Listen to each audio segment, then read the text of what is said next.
Hey, what's going on, guys? The Horror Man back on Monthly Theme Thursday with my review of Heartland of Darkness.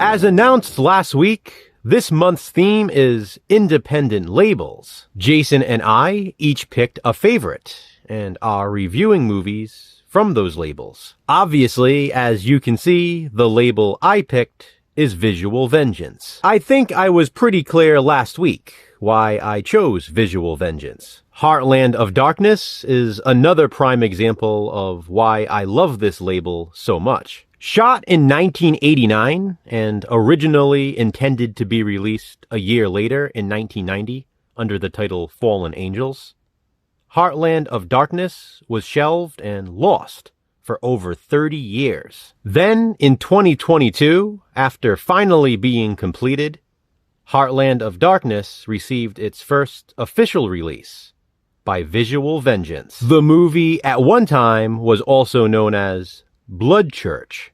Like I said last week, this is why.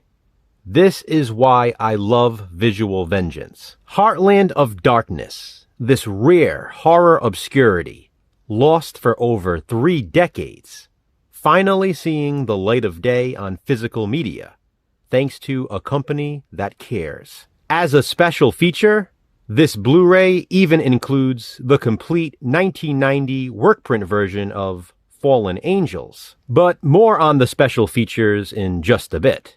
Heartland of Darkness was filmed on location in Columbus, Ohio. While featuring some recognizable cast members, the crew was made up of mostly locals. Speaking of that recognizable cast, Linnea Quigley has a role. Yes, I know what some of you are wondering, and it should come as no surprise. She is naked in this. In more than one scene, too.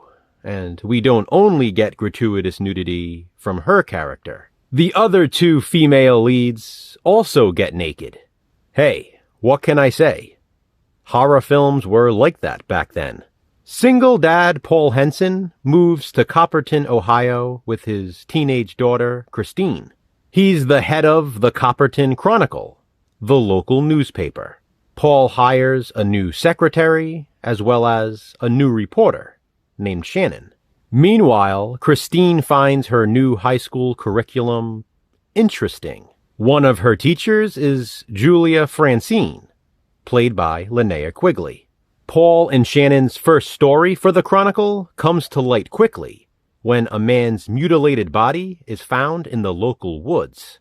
Not long after, a fellow student of Christine's is also found brutally murdered. The authorities don't seem to be taking it seriously. Even the town's mayor doesn't seem all that concerned.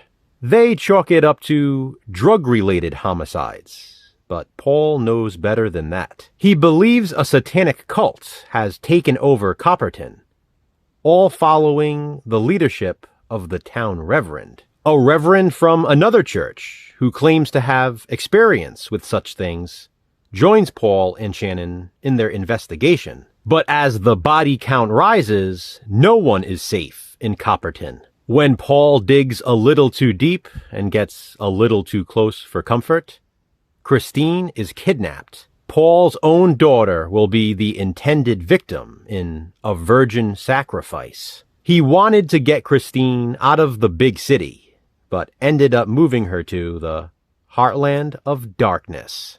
This movie was shot on 16mm, and by now, you guys know I love the quality of that stock. Heartland of Darkness is right up my alley. This is the type of film in my wheelhouse. I dedicate so much time and energy into finding movies just like this. As much as I love mainstream horror, I probably love horror obscurities even more. Films like this won't be for everyone. I get that.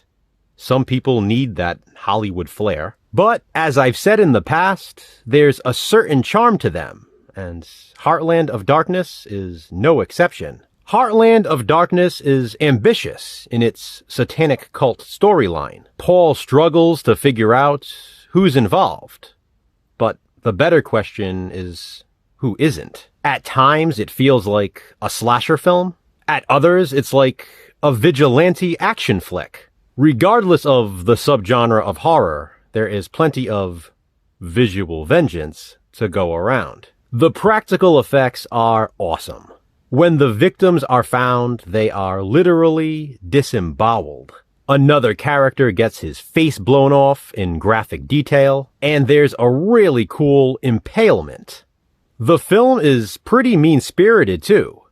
At one point, the maternity ward of a hospital is broken into, and 12 newborn babies are kidnapped. That's not the worst of it either. They are then sacrificed. There are some fun twists and turns. The performances are over-the-top entertaining. Did I mention that very welcomed gratuitous nudity? And the ending is badass. Heartland of Darkness is so much fun. And I want to thank Visual Vengeance again, not only for releasing it, but for sending me this Blu-ray to review. Here is the artwork underneath the awesome slipcover.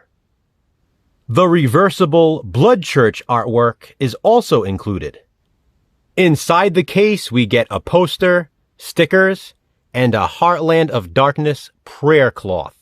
How cool is that? And back to the special features as promised. There are so many, so I'll zoom in and you can pause this video and read them yourself.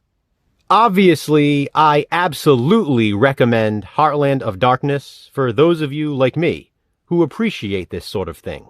If you love rare 80s and 90s horror obscurities, chances are you'll love Heartland of Darkness. Keep supporting Visual Vengeance so they keep releasing these lost horror gems.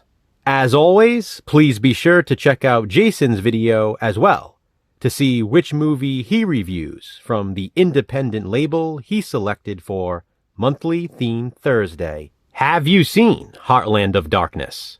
If so, what do you think of it? Comment below and let me know. Which Visual Vengeance release will I review next? Check back next week to find out. Until then, remember, physical media matters. Thanks for watching, guys. Hit that thumbs up and, be kind, subscribe.